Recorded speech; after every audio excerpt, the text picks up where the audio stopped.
ಶ್ರೀರಾಮಚಂದ್ರನ ಪ್ರಾಣ ಪ್ರತಿಷ್ಠಾಪನೆಗೆ ದಿನಗಣನೆ ಆರಂಭವಾಗಿದೆ. ಇವತ್ತಿಂದ ಪ್ರಾಣ ಪ್ರತಿಷ್ಠಾಪನೆ ಕಾರ್ಯಾರಂಭ ಆಗ್ತಾ ಇದೆ.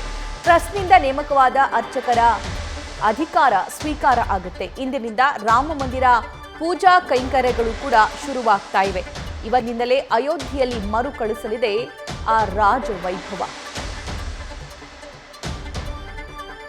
ಈ ಬಗ್ಗೆ ಮತ್ತಷ್ಟು ಲೈವ್ ಡೀಟೇಲ್ಸ್ ಅಯೋಧ್ಯೆಯಿಂದಲೇ ನಮ್ಮ ದೆಹಲಿ ಪ್ರತಿನಿಧಿ ಜಗದೀಶ್ ನೀಡ್ತಾ ಹೋಗ್ತಾರೆ. ಜಗದೀಶ್, ಪ್ರತಿನಿತ್ಯ ಅಯೋಧ್ಯೆಯ ಮತ್ತು ರಾಮಾಯಣದ ರಾಮನಿಗೆ ಕುರಿತಾಗಿರುವಂಥ ಒಂದೊಂದು ವಿಶೇಷತೆಗಳ ಬಗ್ಗೆ ನೀವು ಮಾಹಿತಿಯನ್ನ ನೀಡ್ತಾ ಇದ್ದೀರಾ. ಅದರ ಜೊತೆಗೆ ಇವತ್ತಿಂದ ಅಧಿಕೃತವಾಗಿ ಬೇರೆ ಬೇರೆ ಕಾರ್ಯಗಳು ಕೂಡ ಆರಂಭವಾಗ್ತಾ ಇವೆಯಂತೆ. ಸೊ ಏನೆಲ್ಲ ಡೀಟೇಲ್ಸ್ ಇದೆ ಈ ಬಗ್ಗೆ? ಇವತ್ತಿಂದ ಯಾವೆಲ್ಲ ಕೆಲಸಗಳು ಶುರುವಾಗುತ್ತೆ ಅಲ್ಲಿ? ಸಭಾ ಅಯೋಧ್ಯೆಯಲ್ಲಿ ಈಗಾಗಲೇ ರಾಮನ ಪ್ರತಿಷ್ಠಾಪನೆಗೆ ದಿನಗಣನೆ ಆರಂಭ ಆಗಿದೆ. ಇವತ್ತಿನಿಂದ ಪೂಜಾ ಕೈಂಕರ್ಯಗಳು ಸಹಿತ ಆರಂಭ ಆಗುತ್ತೆ. ಮತ್ತೆ ಇವತ್ತು ಮೊದಲ ದಿವಸ ಆಗಿರುವಂತಹ ಕಾರಣಕ್ಕಾಗಿ 16ರಿಂದ 21ನೇ ತಾರೀಕುವರೆಗೂ ನಿರಂತರವಾದಂತಹ ಏನಂದ್ರೆ ಪೂಜೆಗಳು ನಡೀತವೆ. ಪ್ರತಿ ದಿವಸವೂ ಸಹಿತ ಒಂದೊಂದು ರೀತಿಯ ಪೂಜೆಗಳನ್ನ ಮಾಡ್ತಾ ಹೋಗ್ತಾರೆ. ಇವತ್ತು ಮೊದಲ ದಿನ ಆಗಿರುವಂತಹ ಕಾರಣಕ್ಕಾಗಿ ಮೊದಲ ದಿವಸ ಸರಯೂ ನದಿಯ ತಟದಲ್ಲಿ ಏನಂದ್ರೆ ಹೊಸದಾಗಿ ಆಯ್ಕೆ ಆಗಿರ್ತಕ್ಕಂತಹ ಪೂಜಾರಿಗಳು ಏನಿದ್ದಾರೆ ಅಂದ್ರೆ ರಾಮನಿಗೆ ಇನ್ನು ಮುಂದೆ ಪೂಜೆ ಸಲ್ಲಿಸುವಂತಹ ಏನಂದ್ರೆ ಪೂಜಾರಿಗಳನ್ನ ಅವರಿಗೆ ಏನಂದ್ರೆ ಪೂಜೆಯನ್ನ ಮಾಡಿಸಿ ತದನಂತರ ಅವ್ರನ್ನ ಏನಂದ್ರೆ ಬರಮಾಡಿಕೊಳ್ಳುವಂತಹ ಕೆಲಸವನ್ನ ಇವತ್ತು ಟ್ರಸ್ಟ್ ಮಾಡುತ್ತೆ, ರಾಮ ಮಂದಿರದ ಟ್ರಸ್ಟ್. ತದನಂತರ ಗೋಪೂಜೆ ನಡೆಯುತ್ತೆ ಸರಯೂ ನದಿಯಲ್ಲಿ. ಯಾಕಂದ್ರೆ ಸರಯೂ ನದಿ ಯಾಕೆ ಬಹಳಷ್ಟು ಇಂಪಾರ್ಟೆಂಟ್ ಆಗುತ್ತೆ ಅಂದ್ರೆ ಏನೇ ಕಾರ್ಯಗಳು ನಡಿಬೇಕಂದ್ರೂ ಸಹಿತ ಮೊದಲು ನಡೆಯುವಂತದ್ದೇ ಸರಯೂ ನದಿಯ ತಟದಲ್ಲಿ. ಆ ಸರಯೂ ನದಿಯಲ್ಲಿ ತಟದಲ್ಲಿ ಇವತ್ತು ಏನಂದ್ರೆ ದಶಪೂಜೆ ನಡೆಯುತ್ತೆ. ಅದಾದ್ಮೇಲೆ ಗೋವಿನ ಪೂಜೆ ನಡೆಯುತ್ತೆ, ಗೋದಾನವನ್ನ ಮಾಡಲಾಗುತ್ತೆ. ಯಾಕಂದ್ರೆ ಗೋದಾನ ಹಿಂದೂಗಳಲ್ಲಿ ಪವಿತ್ರವಾದಂತಹ ದಾನ ಅನ್ನುವಂತಹ ಕಾರಣಕ್ಕಾಗಿ ಸ್ವತಃ ಶ್ರೀರಾಮಚಂದ್ರನು ಸಹಿತ ಆಗಿನ ಸಂದರ್ಭದಲ್ಲಿ ಗೋದಾನ ಮಾಡಿದ ಅನ್ನುವಂತಹ ಪ್ರತೀತಿಯು ಸಹಿತ ಇದೆ. ಹಾಗಾಗಿ ಗೋದಾನವನ್ನ ಮಾಡಿ ಇವತ್ತಿನ ಮೊದಲ ಕಾರ್ಯಗಳು ಆರಂಭವಾಗುತ್ತೆ. ನಿಮ್ಗೆ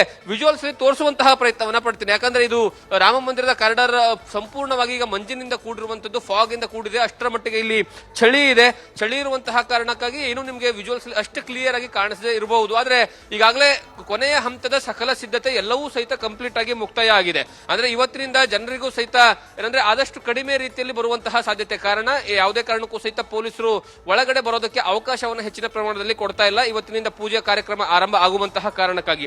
ಮತ್ತೆ ಇವತ್ತು ವಿಶೇಷ ಏನು ಅಂದ್ರೆ ವಿಷ್ಣು ಪೂಜೆಯ ಜೊತೆಗೆ ಗೋದಾನವನ್ನ ಮಾಡುವಂತಹ ಏನಂದ್ರೆ ಕಾರ್ಯವೂ ಸಹಿತ ಆರಂಭ ಆಗುತ್ತೆ. ಅದರ ಜೊತೆಗೆ ಮೋದಿ ಸಂಕಲ್ಪಿತ ಅಕ್ಷತೆಯನ್ನ ಮಂದಿರಕ್ಕೆ ನೀಡಲಾಗುತ್ತೆ. ಅಂದ್ರೆ ಪ್ರತಿ ಮನೆಗೂ ಸಹಿತ ಅಕ್ಷತೆಯನ್ನು ಕೊಡುವಂತಹ ಕೆಲಸವನ್ನ ಮಾಡ್ತಿದಾರಲ್ಲ, ಅದೇ ರೀತಿಯಾಗಿ ಮೋದಿಯ ಸಂಕಲ್ಪಿತ ಅಕ್ಷತೆಯನ್ನು ಸಹಿತ ಇವತ್ತು ರಾಮ ಮಂದಿರಕ್ಕೆ ಕೊಡಲಾಗುತ್ತೆ. ರಾಮ ಮಂದಿರಕ್ಕೆ ಕೊಟ್ಟ ನಂತರ 7 ದಿವಸಗಳ ಕಾಲ ಉಪವಾಸ ಇರುವಂತಹ ಪ್ರಕ್ರಿಯೆ ಆರಂಭ ಆಗುತ್ತೆ. ಉಪವಾಸ ಈಗಾಗಲೇ 11 ದಿವಸದಿಂದನೂ ಸಹಿತ 11 ದಿವಸಗಳ ಕಾಲ ಮೋದಿ ಅವರು ಉಪವಾಸ ಇರೋದಕ್ಕೆ ಈಗಾಗಲೇ ತಾವು ಏನಂದ್ರೆ ಹೇಳ್ಕೊಂಡಿದ್ದಾರೆ. ಮತ್ತೆ ಇವತ್ತಿನಿಂದ ಕಟ್ಟುನಿಟ್ಟಾದಂತಹ ಪೂಜೆಯ ಪುನಸ್ಕಾರದ ಏನಂದ್ರೆ ಪೂಜೆ ಪುನಸ್ಕಾರಕ್ಕೆ ಯಾರೆಲ್ಲ ಕೂರ್ತಾರೆ ಅವರೆಲ್ಲರೂ ಸಹಿತ ಏನಂದ್ರೆ ವ್ರತವನ್ನ ಮಾಡ್ತಾರೆ. ಯಾಕಂದ್ರೆ ಪ್ರಾಣ ಪ್ರತಿಷ್ಠಾಪನೆಯಲ್ಲಿ ಯಾರೆಲ್ಲ ಕೂತ್ಕೋತಾರೆ ಅವರೆಲ್ಲರೂ ಸಹಿತ ವ್ರತ ಮಾಡ್ತಾರೆ ಅನ್ನುವಂತಹ ಮಾಹಿತಿಯನ್ನ ಈಗಾಗಲೇ ಟ್ರಸ್ಟ್ ಅನ್ನ ಕೊಟ್ಟಿದೆ.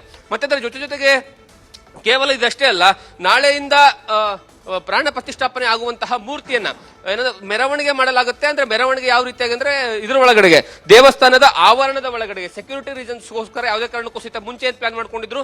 ಇಡೀ ಅಯೋಧ್ಯೆಯ ಊರಿನ ಒಳಗಡೆ ಏನಂದ್ರೆ ಮೆರವಣಿಗೆನ ಮಾಡಬೇಕು 43 ಕಿಲೋಮೀಟರ್ ಅಂತ ಹೇಳಲಾಗಿತ್ತು. ಆದ್ರೆ ಸೆಕ್ಯೂರಿಟಿ ರೀಸನ್ಸ್ ಕೊಟ್ಟಿರುವಂತಹ ಕಾರಣಕ್ಕಾಗಿ ಯಾವುದೇ ಕಾರಣಕ್ಕೂ ಸಹಿತ ಎಲ್ಲಾ ಕಡೆನೂ ಮೆರವಣಿಗೆ ಮಾಡೋದಕ್ಕೆ ಆಗೋದಿಲ್ಲ. ಕೇವಲ ಆವರಣದ ದೇವಸ್ಥಾನದ ಕಾರಿಡಾರ್ನ ಆವರಣದ ಒಳಗಡೆಗೆ ನಾವು ಇದನ್ನ ಮೂರ್ತಿಯನ್ನ ಮೆರವಣಿಗೆನ ಮಾಡ್ತೀವಿ ಅಂತ ಹೇಳಲಾಗ್ತಾ ಇದೆ. ಮತ್ತೆ ಬರೋಬ್ಬರಿ 120ಕ್ಕೂ ಹೆಚ್ಚು ಜನ ಅಂದ್ರೆ ಸಾಧುಗಳಾಗಿರ್ಬೋದು ಅಥವಾ ಬ್ರಾಹ್ಮಣರಾಗಿರ್ಬೋದು ಅಥವಾ ಪೂಜೆ ಮಾಡುವಂತಹ ಪೂಜಾರಿಗಳಾಗಿರ್ಬೋದು ಎಲ್ಲರೂ ಸಹಿತ ಏನಂದ್ರೆ ಹೋಮ ಹವನದಲ್ಲಿ ಭಾಗಿಯಾಗ್ತಾರೆ. ಆ ಹೋಮ ಹವನ ನಿರಂತರವಾಗಿ ನಡೀತಾ ಇರುತ್ತೆ. ಮುಂದಿನ 7 ದಿವಸಗಳ ಕಾಲವೂ ಸಹಿತ ನಿರಂತರವಾಗಿ ನಡೆಯುತ್ತೆ. ಪ್ರಾಣ ಪ್ರತಿಷ್ಠಾಪನೆ 22ನೇ ತಾರೀಕು ಮಧ್ಯಾಹ್ನ 12:20 ಆರಂಭ ಆಗುತ್ತೆ. ಆ ನಂತರದಿಂದ ಪ್ರಾಣ ಪ್ರತಿಷ್ಠಾಪನೆ ಆರಂಭ ಆಗಿ ಅದು ಮುಗಿಯುವಂತದ್ದು ಕೇವಲ 85 ಸೆಕೆಂಡ್ ಅಲ್ಲಿ ಇಡೀ ಪ್ರಾಣ ಪ್ರತಿಷ್ಠಾಪನೆ ಮುಕ್ತಾಯವಾಗುತ್ತೆ. ನೆನ್ನೆ ಇಡೀ ಏನಂದ್ರೆ ಯಾವ ರೀತಿಯಾಗಿ ಪೂಜೆ ಪುನಸ್ಕಾರಗಳನ್ನ ಮಾಡಲಾಗುತ್ತೆ, ಯಾವೆಲ್ಲ ಶಾಸ್ತ್ರಗಳಲ್ಲಿ ಪೂಜೆ ಪುನಸ್ಕಾರ ಮಾಡಲಾಗುತ್ತೆ, ಯಾವೆಲ್ಲ ಸಮುದಾಯಗಳ ಏನಂತಂದ್ರೆ ಸ್ವಾಮೀಜಿಗಳು ಭಾಗಿಯಾಗ್ತಾರೆ ಅನ್ನುವಂತಹ ವಿವರವನ್ನ ಇಲ್ಲಿರುವಂತಹ ಟ್ರಸ್ಟ್ ನ ಕಾರ್ಯದರ್ಶಿಗಳು ಕೊಡ್ತಾ ಹೋಗ್ತಾರೆ. ಅಂದ್ರೆ ಅದರಲ್ಲೂ ಸ್ಪೆಷಲಿ ಏನಂದ್ರೆ ಯಾವೆಲ್ಲ ರಾಜ್ಯಗಳಲ್ಲಿ ಪ್ರಮುಖವಾದಂತಹ ಪ್ರಮುಖ ಅನ್ನೋದಕ್ಕಿಂತ ಬಹಳಷ್ಟು ಇತಿಹಾಸ ಇರುವಂತಹ ಹಳೆಯ ಪುರಾತನ ಏನಂದ್ರೆ ಸಂಪ್ರದಾಯಗಳ ಎಲ್ಲಾ ಪೂಜೆ ಪುನಸ್ಕಾರಗಳನ್ನು ಸಹಿತ ನಾವು ಈ ರಾಮ ಮಂದಿರದ ಇದರ ಸಂದರ್ಭದಲ್ಲಿ ಪ್ರಾಣ ಪ್ರತಿಷ್ಠಾಪನೆ ಸಂದರ್ಭದಲ್ಲಿ ಬಳಕೆಯನ್ನ ಮಾಡ್ಕೊಳ್ತೀವಿ ಅಂತ. ಅದರಲ್ಲಿ ಕರ್ನಾಟಕದಿಂದನೂ ಸಹಿತ ವೀರಶೈವ ಲಿಂಗಾಯತ ಸಮುದಾಯದ ಪರಂಪರೆ ಏನಿದೆ ಅದನ್ನ ಈ ಒಂದು ಸಂದರ್ಭದಲ್ಲಿ ಬಳಕೆಯನ್ನ ಮಾಡ್ಕೊಳ್ತೀವಿ ಅನ್ನುವಂತಹ ವಿಚಾರವನ್ನ ಹೇಳಿದ್ದಾರೆ.